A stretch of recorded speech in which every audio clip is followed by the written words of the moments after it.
Hi, I'm Doug from Dynamic Computing and welcome to episode 146 of 10-Minute Amiga Retrocast. This week we're going to talk about audio digitizers on the Amiga, and we're going to talk about two of mine in particular. I own the PerfectSound digitizer for my Amiga 1000 and the FutureSound digitizer. And we'll give a little look at both of those in just a minute. Now, I actually don't own any for my other Amigas, barring the AD516 card for my Amiga 4000, but I'm always on the lookout for new ones. The beautiful Amiga Paula chip does a great job with samples. It's actually one of the chip's strengths. One of the things that it's designed for is samples. She natively supports 4 channels of audio, 4 channels of 8-bit audio, 2 on the left, 2 on the right, which is kind of unique, and it was absolutely unique for the time. In hindsight, adding audio capture to the original Amiga architecture would have been really cool, and it would have made the Amiga even more popular in the audio scene if they could just plug in and digitize from day one. In the beginning, digitized audio on the Amiga 1000 and the early Amiga 500 and 2000s was a little tough because they were limited to 512 kilobytes of chip RAM. And you can't store a lot in 512 kilobytes of chip RAM when it comes to digitized sound, a couple of seconds at best of high quality audio. Now after a while, programmers figured out how to capture the audio to fast RAM and then send it over to chip RAM when it on playback, and most of those problems went away. If you had a system with 4 or 8 megabytes of chip RAM, 4 or 8 megabytes of fast RAM, wouldn't we love 4 or 8 megabytes of chip RAM? You could do, a couple of minutes of audio if you needed to pretty easily. And a lot of these samples were just a few seconds long. You needed a couple of drum sounds, some trumpet sounds, some guitar sounds, some monster sounds. You just need to grab a little bit here and there. Now with 128 megabytes of memory on my Amiga 1000, because she has a vampire in it, I can capture 15 minutes of really good quality audio, probably up to 30 or 40 minutes of decent quality audio. Let's take a look at one of my audio digitizers, and then we're going to put it through its paces. Follow me. One I've had for a while is my beautiful little PerfectSound digitizer. Now it plugs right into the parallel port, which of course in the Amiga 1000 is gender swapped, so it's different than every other parallel port on the planet. Thanks a lot, Commodore, appreciate that. Now, so it plugs in there, and then it sticks right up the back of the Amiga, and so you have access to the control knobs, and you have access to the 2 input ports, and it just fits nice and flush with the Amiga. That was one of the cool things about the Amiga 1000, is a lot of the devices that were created for it were meant to blend with the case and look really cool with the case, and this is no exception.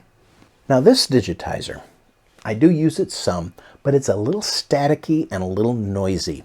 I don't know if it's something internally. One of these days I'll open it up and I'll see if maybe I need to replace something or resolder something. But you'll see it's just a bit staticky, and that doesn't make me very happy. But it is cool because it is a stereo digitizer. You can put in both left and right audio, and you can control input right here. It has gain control right here, which is kind of cool. Now I'm going to be just doing mono today, so I'm capturing from the bottom port, which is controlled with this gain right here. Now one disadvantage with most digitizers is there's no pass-through, so this takes up the entire parallel port. So if you want to do a little DigiView scanning in the same session that you're doing a little audio digitizing, you got to pop this out, turn your Amiga off first, and then pop the DigiView in. Not the end of the world, but pass-throughs are always cool, and we're going to take a look at one that has a pass-through. Now capturing in stereo is nice, absolutely, but if you think about it, you don't always have to. If you're capturing something for a sample that you're going to put in a mod file with Octamed or something like that, or you're capturing something for a game, a sound effect, or something like that, it doesn't need to be in stereo. You don't need to capture it in stereo. You can just capture it in mono. There's 2 disadvantages to stereo digitizers. One of them is when you digitize in stereo, it uses twice as much space, so you get half the amount of actual audio. The second issue is when you digitize in stereo, it generally has to be at a lower frequency. The Amiga can usually capture between like 8,000 kilohertz and up to 44,000 kilohertz under normal circumstances. When you digitize in stereo, that's usually cut in half, and usually 22,000, maybe 26,000 kilohertz is about the max. So it does lower the quality of the samples too. Let's test capturing a bit and talk about the software I use. Most samplers come with their own software, and I've tried most of it. This is the software that comes with the PerfectSound, and it's really not bad. I really don't mind it, but it's a little different, a little non-standard. What I like to use though is I've settled on Aegis AudioMaster III. That works pretty good. Let's go ahead and launch that. Now there is also Aegis AudioMaster IV, up to version 3.1. And it's perfectly good software, but the thing is it does not have direct support for a lot of the audio capture cards like Aegis AudioMaster III did. Now you can go in there and manually set up the card, but I kind of like the features of 3. It seems to be a little bit less buggy, works fine, so I use 3. So let's talk a little bit about how we actually are going to do the captures. Now, of course, anything with an RCA jack you can just plug right in, CD player, VHS, whatever, anything with RCA audio works just fine. But if you use a microphone, in general, you'll need a powered microphone. That's generally how it works. I'm using this cheap and cheerful Amazon microphone. This is probably $30, $40. Works fine. It does have one of the XLR jacks on it, so if you want to hook it up to an actual mixer with XLR, it absolutely has the connector. But this one comes with a cable, an XLR cable, that then terminates into a standard 3.5 millimeter jack and USB for power. So it works great for getting power to it that way. Now you can just plug a microphone right into the device, but I like to use a little guy like this. This is called the Just Mixer. These things are $45 on Amazon. They have two 3.5 millimeter inputs. They can be split off into 4 inputs with a little adapter, so you could have up to 4 channels coming in. They're just cool, cheap and cheerful little mixers that give your devices power, allow you to control a little bit of gain, a little bit of balance control from your inputs. It just makes things easier and cleaner to capture when you use a mixer. The other cool thing is we're capturing mono, that's fine, but there is no law on earth that says we can't hook a second mic up to the 3.5 millimeter jack here, give a mic to 2 people in the podcast, both of us are talking back and forth, it's going to record it fine in mono on the Amiga. Once you launch AudioMaster III, you can go to the preferences here and tell it what kind of digitizer you have. We'll go to sampler config, and you see you can cycle through these different digitizers, and here's our PerfectSound 1 and 2. This tells us we have a maximum stereo sample rate of 15,000 and maximum mono at 31,960. Not the most impressive thing for stereo, but it certainly works. Now, if you can't find your digitizer in here, just find one that has similar features to yours, mono or stereo, and plug the numbers in here that your particular equipment says to put in. You should be fine. Now, normally, this is going to be set to stereo. So we have 2 waveforms here, and if we went to sample, which is Amiga S, or go down here to sampler, it actually shows both the left and right channel, and it actually shows the maximum sample rate that we have right here. Okay, now in our case, let's go ahead and just do mono. So we're going to switch mode to mono. Now we have one waveform. When we go to sampler, we can literally see that we can increase the sampling rate right here. Instead of being limited to 15,000, you can go up to 31,960. Now the monitor button right here, if I click monitor, it's going to start monitoring. Here you can see it's actually listening to my voice right on the screen there, and the little oscilloscope there is showing the waveform of my voice. Boy, that's one handsome and sultry voice you have there, Mr. Compton. Now just be aware that if you have your speakers plugged in while you're doing this, or your speakers turned up, you could get some feedback from the speakers and the microphone. So be careful. To capture the audio, just click the sample button there, and then when you click the mouse again, you'll notice the screen goes gray. That's intentional, and it's actually recording everything that we're talking about right now. So if you say the rain in Spain falls mainly on the plain, and then you add like a little something in the middle, like a ba-dum-bump, because we want to edit that out in a minute. Click the button again when you're done, and you can see the waveform in the background of our sample. Let's give it a quick little listen here. Okay, by default, you see the full range of the audio that we captured. If you tell it to play waveform or display, it's going to play what's on the screen. Let's give it a listen. When you click the mouse again, you'll notice the screen goes gray. That's intentional, and it's actually recording everything that we're talking about right now. So if you say the rain in Spain falls mainly on the plain, and then you add like a little something in the middle, like a ba-dum-bump, because so you can tell, it recorded the audio here, and now we're going to go ahead and we're going to do a little bit more with this audio. We're going to see what we can do with it. So we have our recording that we just did. Again, when you click the mouse again, you'll notice the screen goes gray. That's intentional, and so we've got a little audio here, and I think it's going to work out okay. What we want to do is make some adjustments to this audio, and I want to show you how easy it is. First of all, if you want to just play a range of audio, let's say we just want to play this center part here. So we'll just highlight that, and we'll click range. So if you say the rain in Spain falls mainly on the plain, right there, we've got that little part. And here, I think, and then you add like a little something in the middle, like a, right here, we've got my little ba-dump bump right here. Boing. Ba-dump bump. We don't want that there anymore, okay? Well, that was a little extra garbage that we don't want. So we've highlighted this area. We can go to edit, we can go to cut, and it's gone. And now literally, when we play it back, let's play back just that little area there. In the plane, and then you add like a little something in the middle, like a, because we want to edit that out in a minute. See? Totally gone. The ba-dump bump is totally gone. Now let's say we have a little dead space, like right here. Click the button again when you're done. You get that little right there, you hear that? A minute. Click the button again when you're done. That's dead space. You don't want dead space in there.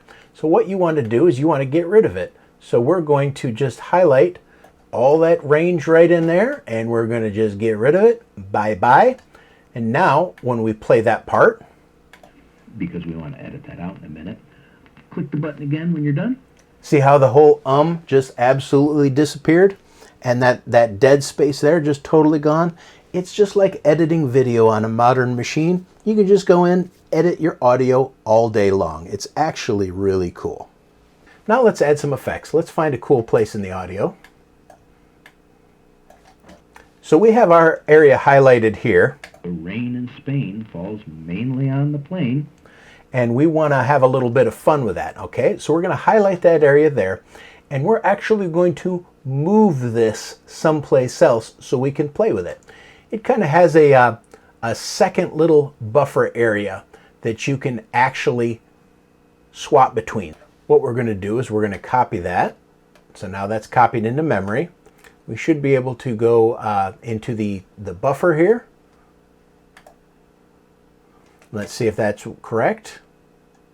The rain in Spain falls mainly on the plain. Yep. So now we're just dealing with that little area right there. If we wanted to go back to our main audio, we could go to swap buffer in main, and it would go back to our main recording. But we want to play with this one a little bit. We're going to go ahead and highlight it. And we're going to check out some of the sound effects that are available. We can, of course, change the volume. So if it's too quiet, we'll crank her up a little bit. Ramp it. Now when we play it, the rain in Spain falls mainly on the plain. It bumped the volume up as much as it could. We're going to go ahead and put that volume back down. Volume is back to normal. Let's look at some of our other effects. Let's go to Tune Waveform. From here, If we want to sound like a demon, let's bring the octave down a little bit. There we go, maybe right to there. Now let's hear it. That's a little too slow. Let's change it to a little something that's more useful. Tune waveform. Let's go down with just one level.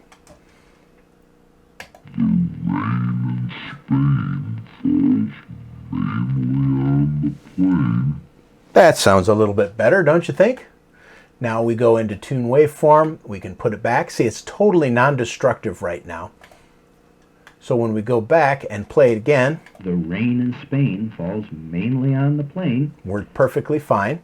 Now we'll go and we'll tune it up a little bit here and bring the pitch up a little bit.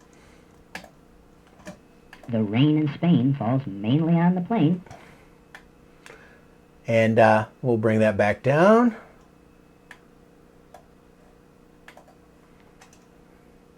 The rain in Spain falls mainly on the plain. Wow, I sound like a totally different person when I bring that pitch down, don't I? That's a trip.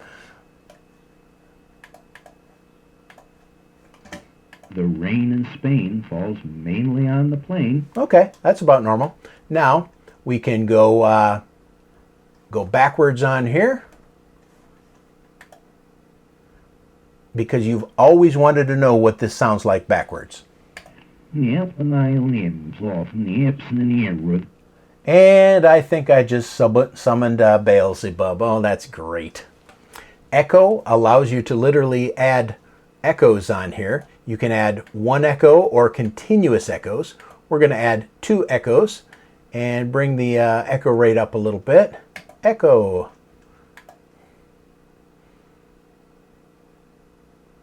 Now this one is destructive. Yep, and I limbs off in the Epson and the Edward. Yep, and I limbs off in the Epson and the Edward. Now I think I just summoned about 12 different demons. That's great. Now, low pass filter is not going to make as much of a deal on an Amiga 1000 because some of these do not have the filters enabled. Some of them do. It's hit or miss, but that can actually improve the audio quality, or sometimes bring the audio quality a little bit down. So we'll just capture a little bit here. We'll bring that over to the buffer. Click the button again when you're done. Now, what we can do here is, first of all, we'll just trim off a little bit of the extra fat here. Cut that off and cut this off. All right, so now we have this waveform here. I'm going to move the cursor all the way to the end. I'm going to add workspace, and we're going to do like a 32K workspace here. And you see what that does is that adds on to the end, but it adds blank audio onto here. Now we can grab this. We're going to copy this. We're going to put the pointer right there. We're going to paste it in. Now we should have literally 2 copies of that. Let's play it. Click the button again when you're done. Click the button again when you're done. So if you need to duplicate audio and maybe put it on the end, you're doing something with the fun with some audio there, you can add space to your audio channels, copy and paste things, and put things where they need to go. It's kind of fun, actually. So it's kind of neat, actually. But you can hear some static and some pops in with my PerfectSound digitizer. You can hear every once in a while clickety click click click click click click. It's kind of annoying.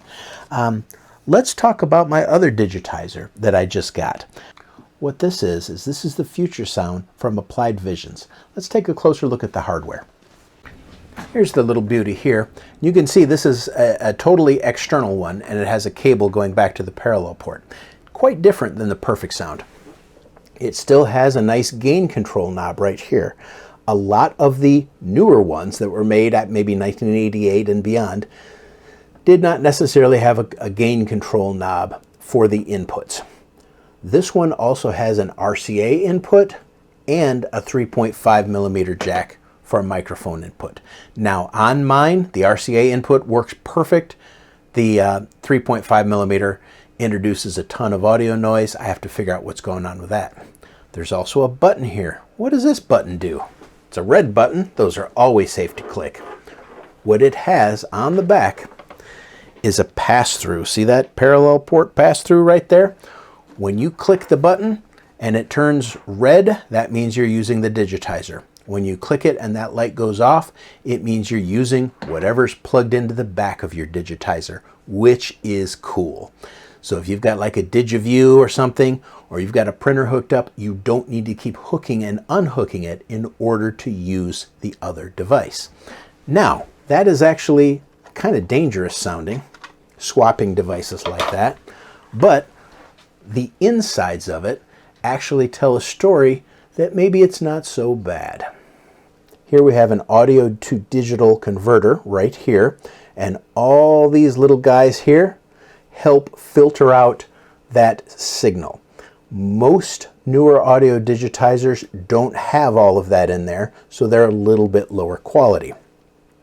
Now, when you push this button here, one of these chipitometers over here actually does the switching between the parallel port input and passing it through. So it's all done electronically with a little chip. It's not like a physical switch where it's like ka-chonk, ka-chonk, ka-chonk that could potentially short something out, especially on the Amiga 1000 because it has voltages going right through the parallel port. Now, I will take a closer look at this and see if I can find why the 3.5mm audio is sounding a little bit trashy. But I think, you know, it's a good little unit, one of the first ones out there. One thing you'll notice about this particular sampler, when we go to configure it, we're going to use the FutureSound 500, which is the same thing, just for the Amiga 500. It supports a faster mono sampling rate, 44/744. So we're going to go ahead and sample something at that rate, and we're going to compare the two of them. I've already recorded on the PerfectSound this particular thing. We're going to go ahead and compare the two right now. Now, first off, let's listen to one that we recorded on the PerfectSound. Give this a listen. The Amiga computer is vastly superior to the Atari ST. The only area that the ST is a better choice is when it is being used as a cheese grater. Now, it sounded fine. The volume was a little hot, and you can hear some definite clicks in there. And at about 31,000 kilohertz, you can hear some quality variations in there. It's fine, but now let's give a listen to what I recorded on the FutureSound. We're going to go ahead and load that up. There's the FutureSound, and we're going to play the same thing. The Amiga computer is vastly superior to the Atari ST. The only area that the ST is a better choice is when it is being used as a cheese grater. And I think you will agree, the FutureSound simply sounds better. It's clearer. Everything about it is much cleaner and clear. So it's a pretty big difference between the PerfectSound and the FutureSound. The FutureSound beats it hands down in every test that I've done. Now, could it be because my PerfectSound is just old and maybe it's got a capacitometer or a retrofinkalometer that's maybe out of sync and I need to just fix it? Possibly. I'll pop it open and I'll see if I can see anything in there. But I just love the sound quality of that FutureSound. It just does a really, really, really good job. So one would assume that recording anything like this on an Amiga is just something fun to do, and you'd never do it for any serious work. But if you've ever actually tried recording like on your laptop or desktop PC, recording directly to it with a standard built-in audio that maybe 90% of PCs have, it's not really all that impressive. It's not really that much better than this, to tell you the truth. I had an issue when I was doing Amiga Art Contest and I was trying to record all of the mod files in stereo and bring them over to OBS. None of the inputs on my computer, on any of my devices, would record in stereo. They all came over in mono. And that's because the mics are mono. The line inputs are mono. It's weird. I went through a couple of different options, ordered a couple of different things. Everything mono, mono, mono. Finally, I decided on this cheap and cheerful little Digit Now device that's designed to record from tape decks or phonographs. She records beautifully in stereo, records beautifully in OBS, so it'll record the Amiga in full stereo. That works fantastic. Now, if I was recording for a new video game, you know, Skyrim or something like, wait, no, Skyrim's now a retro game, isn't it? It's like 11 years old. Of course, you'd record in 16-bit audio, without a doubt, or even higher quality audio. But for voice capture, like even a dulcet, sultry voice like my own, you're absolutely fine recording that in 8-bit. It sounds perfectly fine in 8-bit. Now, if you're doing actual recording for Amiga games, or you're doing music and you're using some kind of tracker software, if you record your sounds on the Amiga, that just adds a little bit of authenticity and a little more Amiga-ness to your stuff. So what are my final opinions? Well, I think the samplers for the Amiga 1000 are pretty darn good, especially my FutureSound. Now, as they came out with more samplers in the future, they did come out with some better quality ones, and they were pricey, but they came out with a ton of these cheap and cheerful $50, $60, $70 samplers.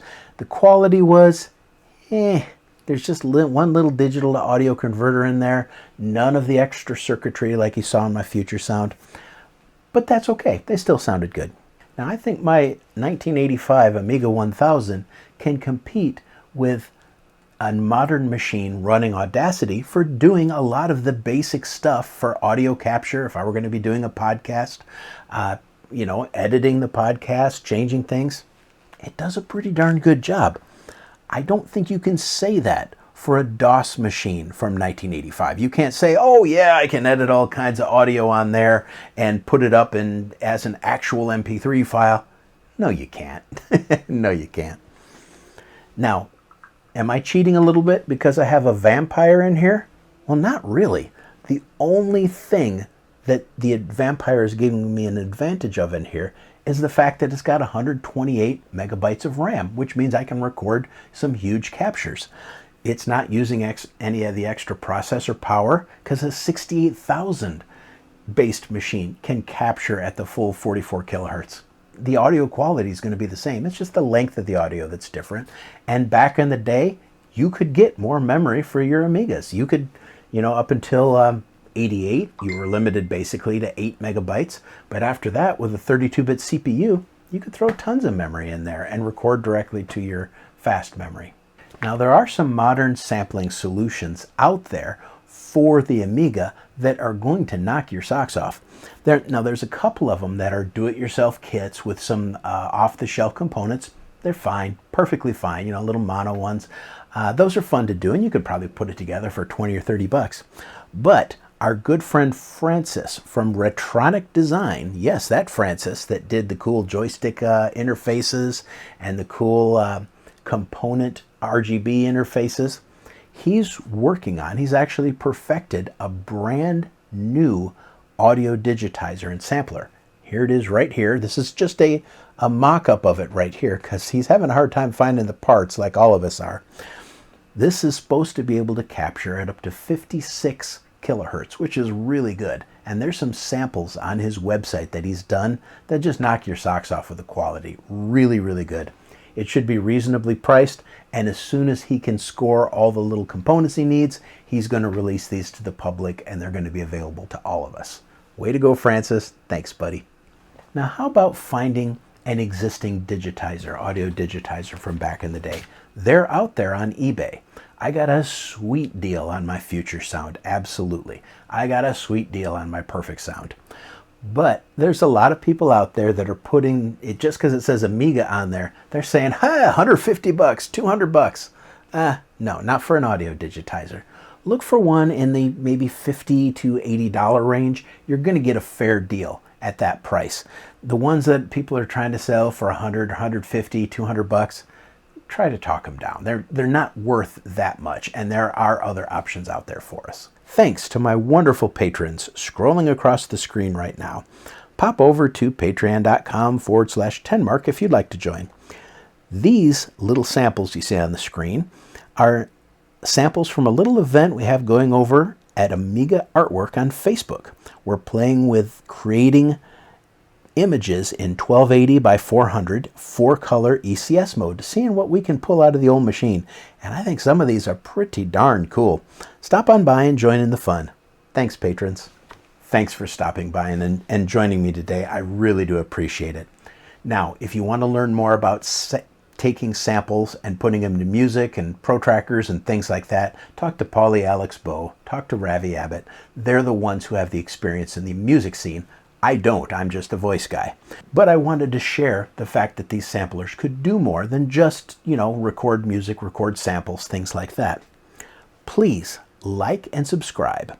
And it really helps the channel when you comment too. Tell me stories about what you did with your sampler back in the day. I want to hear what you created, and if you still have some of those samples you made back in 1988, I want to hear them. Send them over to me.